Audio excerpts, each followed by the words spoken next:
Hello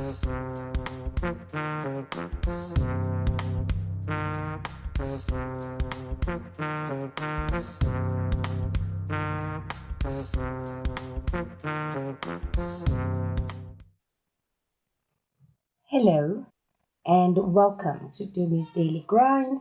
My name is Dumi and thank you so much for joining me today.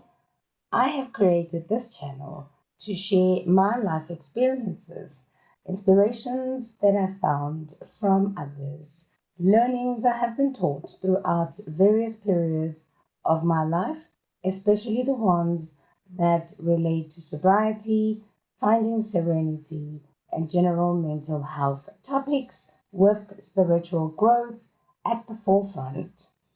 Please subscribe if you enjoy this kind of content and please support my channel by becoming a Patreon. The link is available below. Now today I would like to speak about Freud and his psychoanalytical deception in psychology. But I would like to speak specifically about the id, the ego, and the superego, and how he explains the different levels of consciousness that create a person's personality.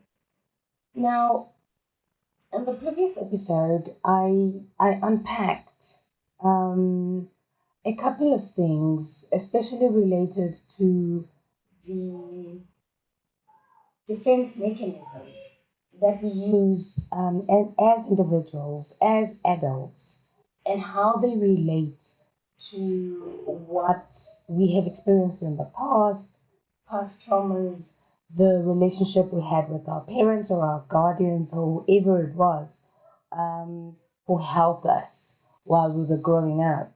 So today I want to look at these three factors and really unpack them. This is also going to include the psychosexual portion of this analysis that I recently have been reading about. Now, just background. Freud was the youngest, I think, if I'm not mistaken, of 8 siblings.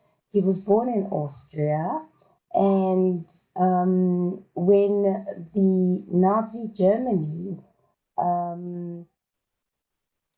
attacked Austria, he was then forced into exile. He was forced into exile and he moved to England, Britain at that time, where he spent most of his life. I think it was the rest of his life that he spent there, where he was also able to go forward with his studies, go forward treating patients in his field of psychology.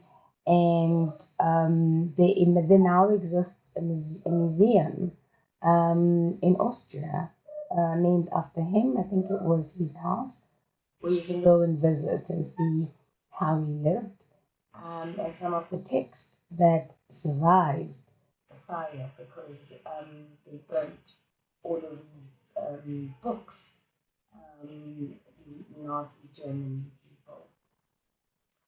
So let's just get into it, right? So these are called Freud's levels of consciousness. Now, he truly believed that we all have 3 levels of consciousness. The first one is called the unconscious mind. The second one is called the pre-conscious mind. And the last one is called the conscious mind. Now, he always believed, and he wrote about how he thinks these affect our behaviors, it affects our ways of thinking, and it really looks into how we are as human beings. Now, please bear in mind that there are 7 other theories Some of them are there are 7 other theories that are different to the psychoanalytical theory, which is also sometimes known as the psychodynamic theory. I'm sure in time I will be able to speak about the other ones, but for this episode, I just want to focus on the id, the ego, and the superego, and how the psychosexual development comes into play according to his theory. So, in the unconscious mind, he says this is where you will find the id. Now, what is the id? The id is part of our personality that lives or is situated right at the bottom, deep down inside our conscious, inside of our subconscious. And it is responsible for those impulses, the basic impulses that we have. You know, what we would refer to as instinct, what we would refer to as that drive that we might have inherited from our ancestors, which would encourage the survival of the human species.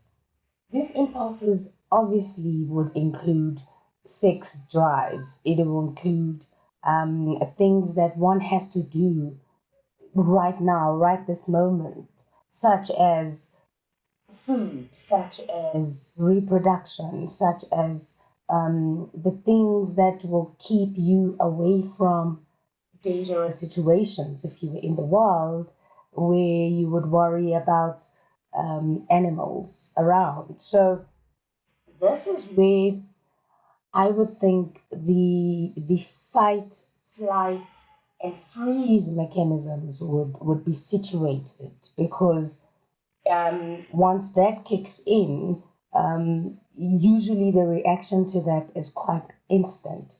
So the id is explained to be primitive. It is explained as what they refer to the pleasure principle. Now, the pleasure principle I spoke about in one of my other episodes, that I talk about affect or affect, as they will correctly pronounce it. Affect, which is those drives that lay beneath the conscious and the pre-conscious that we cannot explain sometimes after performing a specific action. So that will live in the id. Another definition, or another word that is used to define the id, is our basic drive and our basic desires. All right, the id requires things that will gratify you instantly. Instant gratification drives the id. It is selfish. They say it stems from our biological, or as Charles Darwin would say, the evolutionary drive that we have inherited from our ancestors. You know, it's based on the pleasure unconscious, and it really exists only in our unconscious mind, in the unconscious level of who we are. And then we have the ego. Now I'm going into the ego now for a specific reason. Now, according to Freud, he has made this diagram. Now, this diagram nicely illustrates this concept, where you have an iceberg with water, and on top you only see the top part of the iceberg itself, and underneath the water you have an entire mountain that goes down deep into the water that you cannot see with your bare eyes. You would have to look inside the water to be able to see what that is. Now, the id lives below the water, and the ego lives somewhere between underneath the water and what you see on top. So the ego exists on both levels of your mind, you know. I think with that, let me move on to the superego, because what you see on top of the iceberg itself is that, that white part with the snow that you see and you do not see anything else. That will then be the superego. Now, the superego is developed by us as human beings at the age where we are learning survival skills in life, at the age that we learn who it is that we are, what it is that we enjoy. That's when we find our hobbies, that's when we discover our talents, that's when we actually find ourselves, our space in the world.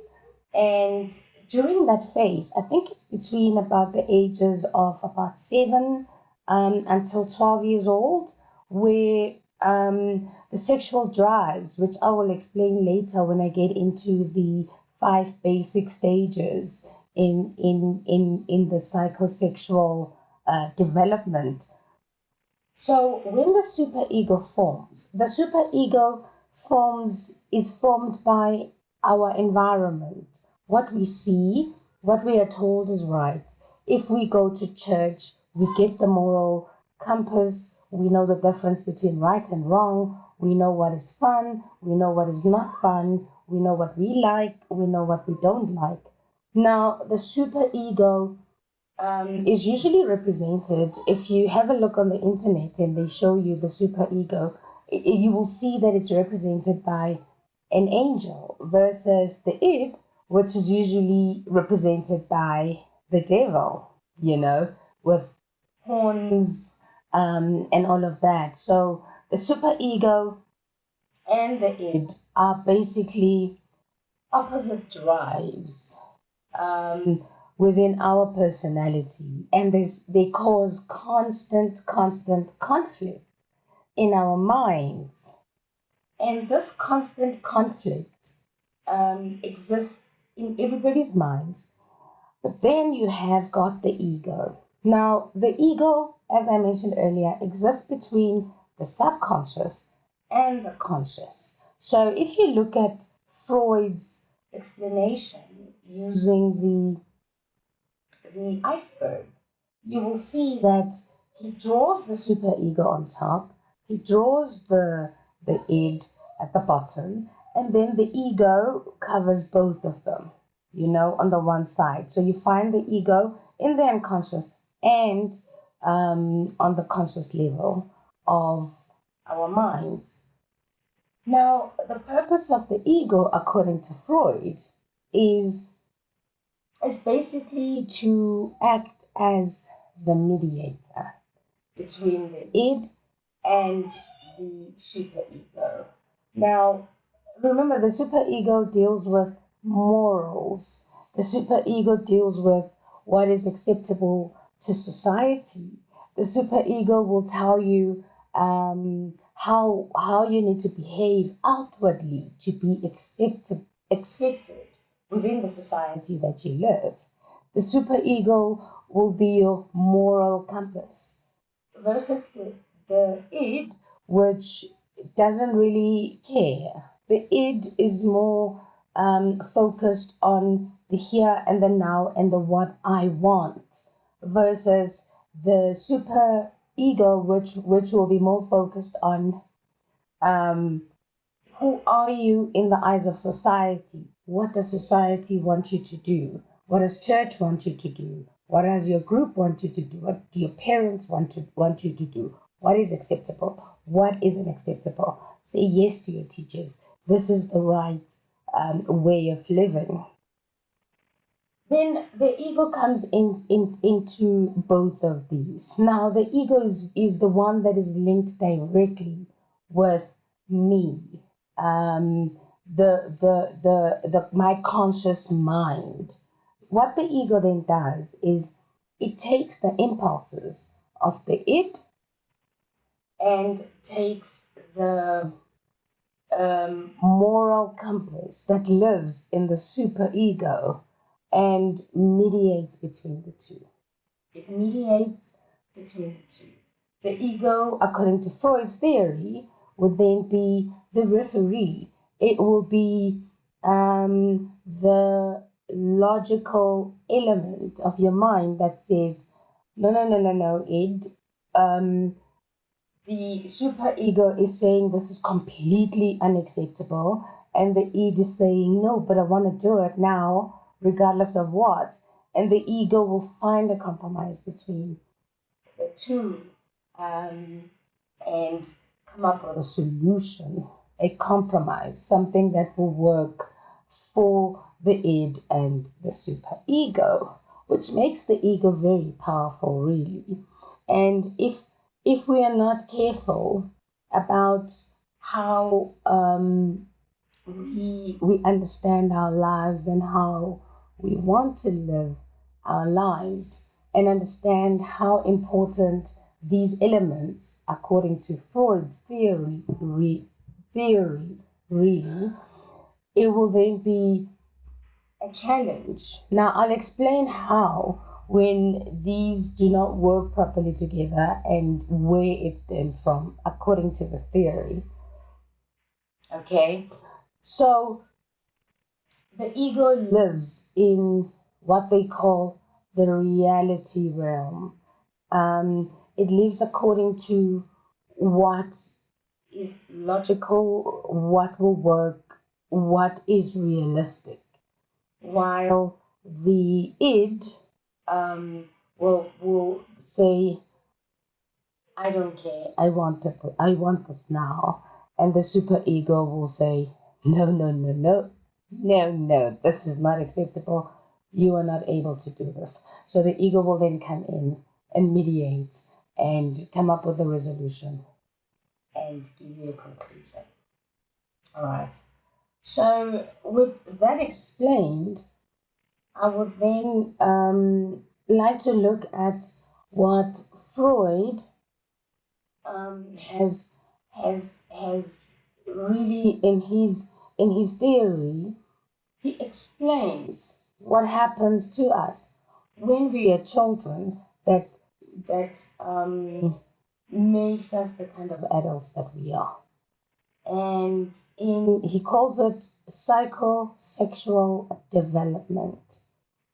Now, when I first read about the psychosexual development, as stated in Freud's writings, or other psychologists who have taken this study further, as psychology works, everybody works on top of what somebody else has already started to work with. But what I understood about it is there are 5 basic stages of the psychosexual development. Now, these stages vary from 0 all the way till adulthood. And I watched a video on YouTube. Ugh, it's such a shame now. I didn't take note of... oh, yes. I saw the video from a channel called Sprouts. And I really enjoyed watching that video because they explained these 5 stages of psychosexual development quite easily, and I could understand what they actually mean, because the first time I read about them, I was like, but who in their right mind would take childhood development and sexualize it and call it psychosexual development, you know? So this is the explanation that I got from the channel called Sprouts, and I think the video is called Freud's 5 stages of Psychosexual Development. Check it out, it's really good. So, in a nutshell, I'm going to summarize it. It says these 5 phases include the first one is the oral stage, the second one is the anal stage, the third one is the phallic stage, the fourth one is latency stage, and the last one is called the genital stage.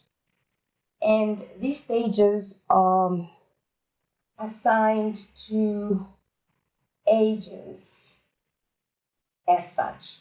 So when you are like an infant from zero, I think it was from 0 to about 2 years old, they go through what is called the oral phase. And the oral phase is mostly based on the relationship between the mother and the child, the mother and the baby, and it's so linked to feeding. As an example, when a mother is breastfeeding a baby from the ages of 0 until perhaps about 6 months, and the mother decides, it's enough, I need to go back to work. And the mother weans the child off of the breast milk. Depending on how it is done, and depending on the experiences that infant will receive from the weaning phase of breastfeeding, it will have an impact, according to Freud, as to what sort of adult that child is going to be. Now, this oral phase, if it isn't done correctly, or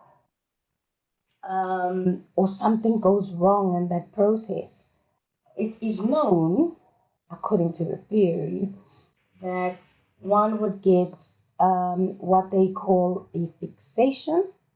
As an example of a fixation would be chain smoking, it would be overeating, it would be, basically getting as much of what you like as possible, which may lead into addiction. So, a lot of books that I read actually said if you chain smoke, if you find yourself chain smoking a lot, you probably have an oral fixation that may come from something that may have happened to you when you were an infant, which is quite interesting for me, So the second phase is called the anal phase. Now, the anal phase is linked to toddlerhood. I don't know if there's such a word as toddlerhood, but when you are a toddler.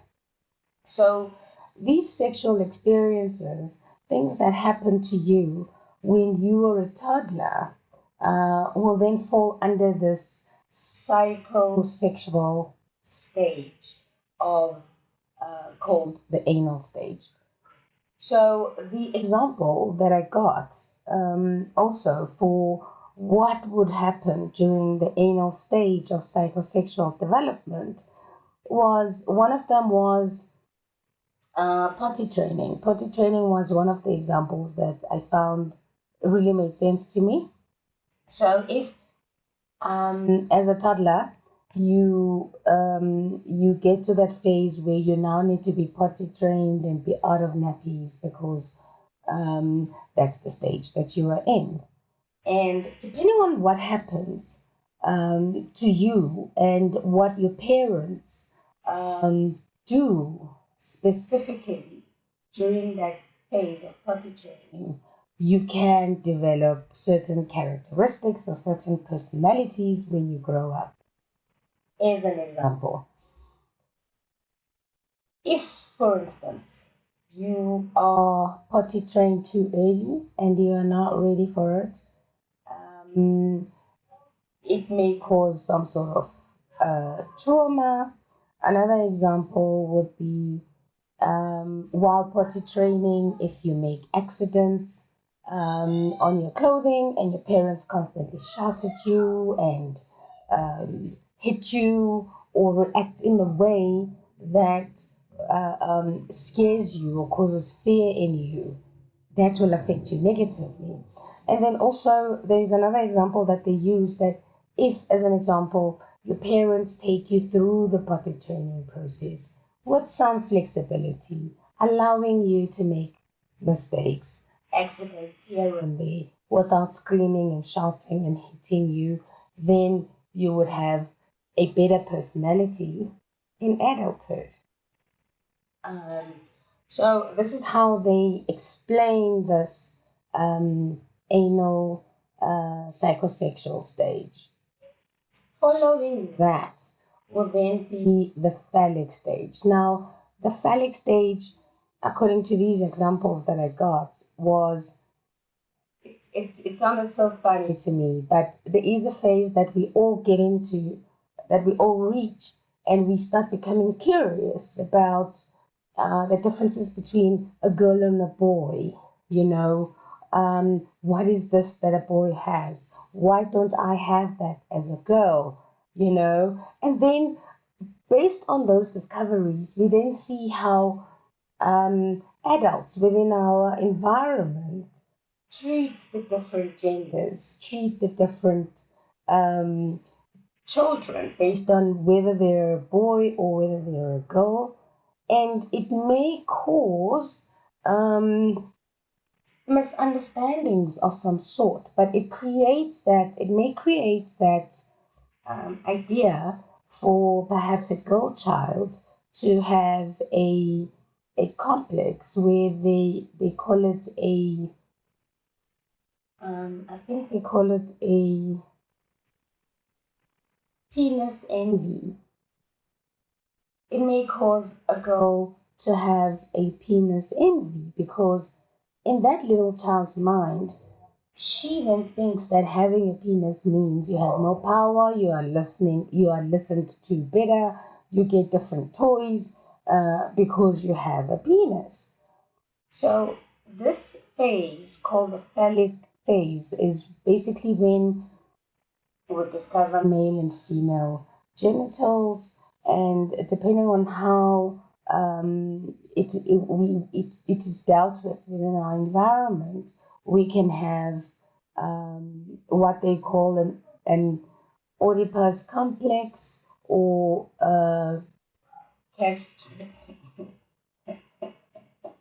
castration anxiety. And with females, they can grow up to have an inferiority complex, which then means that they will always be submissive. They will always trust male figures more than they do female figures. They will say yes to everything. They will become those sorts of people because they think deep down in their subconscious that a boy is more powerful than a girl, as an example. I'm just hoping I got that example correctly. Then I move on to the next phase, which is called latency. Now, after one has gone through all of these phases, they get to a stage, I think it's about from 7 o'clock, no, about the age of 7 years old till about 12, if I'm not mistaken. And during this latency stage, this is where the sexuality part of development is suppressed a little bit. And the mostly what happens with us is we stop having this excuse me we stop having these sexually related kind of curiosities, and start focusing more on life. And when we start focusing more on life, we start learning about who we are around our community, around our society, how we're expected to behave in school, how we're expected to behave at home, what does the world say a girl is supposed to do, a boy is supposed to do, what are our morals, what is wrong, what is right, what do we love, what our hobbies are. This is the phase where we discover who we are, and how to fit into the world. Talks about is the stage called latency. Now, the reason why they call it latency, in my understanding, is mainly because the sex drives, or the other stages that relate to the sexual experiences of a child, are become a little bit put on the back. They are no longer as prominent as they used to be before the child turns 7, around the ages of 7. So now what happens during the latency stage is when a child then discovers who they are. They discovered what the world is. They discover what is acceptable in the environment that they live in, what is good in the world. They discover what is not acceptable. They discover what it is they really enjoy doing. They discover their talents. They discover what they love about life. And they start encompassing the learnings that they have received from their parents, from their guardians, from their teachers, from the adults around them. And this is where the superego actually develops. This is where the superego then becomes more prominent. And one would then discover moral values. This is where your moral core comes from. Who you are, what is expected from you, how you're supposed to live your life that is in an acceptable way to the world, in the eyes of the world. Now, this happens between those two ages, those ages of 7 till about 12 years old. All right. You learn about life skills during this phase. You learn about your responsibilities, what is expected from you, and you discover exactly, at that point, according to what the world tells you, who it is that you are. All right. Then we move on to the last stage in the psychosexual development, and that stage is called the genital stage. The genital stage starts from about the ages of 12, and it goes all the way to adulthood. Now, the genital stage is really, really the stage where the sexual experiences come back up. This is the phase where we would understand adolescence, what happens to us during the ages of 12 and above, where we discover what our genitals' purposes actually are, and we start seeking sexual partners. We go through puberty, and depending on what happens to us during this phase of life, it creates an adult personality that may lead to perversion. It may lead to what is normally called all right. Now, depending on what happens to us when we are in this phase called the genital phase, we do have consequences as adults, where we see people, according to Freud's theory, of course, that have behaviors that are linked to perversions. Or if everything goes well during this phase of development, you might find that you have men who are respectful to women, men who accept that men and women are equal, men who show more respect, men who are able to deal with other genders within their midst, and it creates a more balanced individual in adulthood, which creates this character, this personality that we view as balanced. Now, all of these phases that Freud talks about have got a direct impact on who we become as adults. And according to Freud's theory, we can explain from based on childhood traumas and childhood psychosexual development stages, we can then go back and see if someone has got a specific psychologically related issue. We should be able to go back to that and try and sort it out, and try and deal with it. And in a nutshell, it sounds quite interesting for me, these levels of consciousness and how they form or they mold us as adults.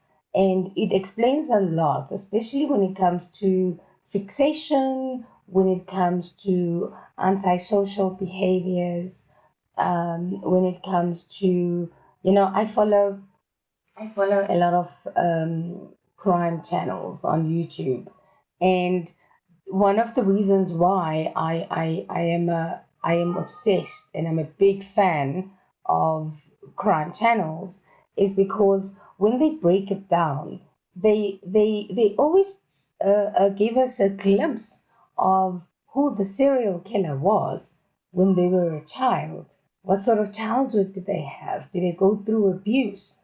What happened to them as a child? Were they sexually abused? Were they shouted at? Were they beaten up? How did the childhood of certain serial killers affect them to become what it is that they have become?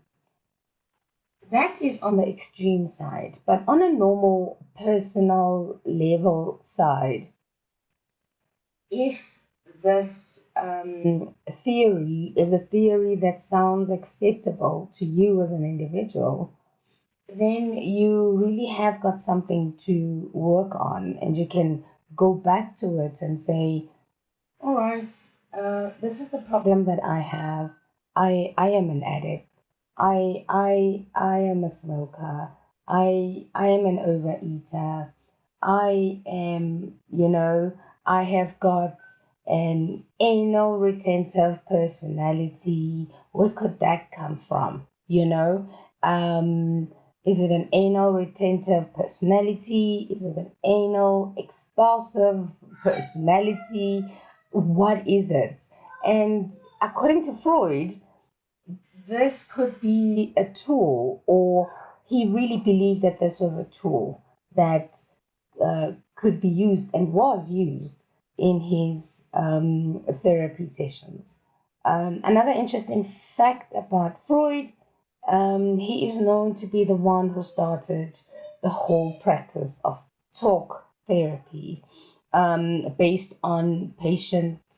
I think the patient was called Anna O, if I'm not mistaken. Based on that patient that his colleague used to see, he then started practicing and implementing these principles, and noticed that every time this patient spoke about her past traumas, and every time this patient was able to sit down and speak to somebody, her physical ailments could get better.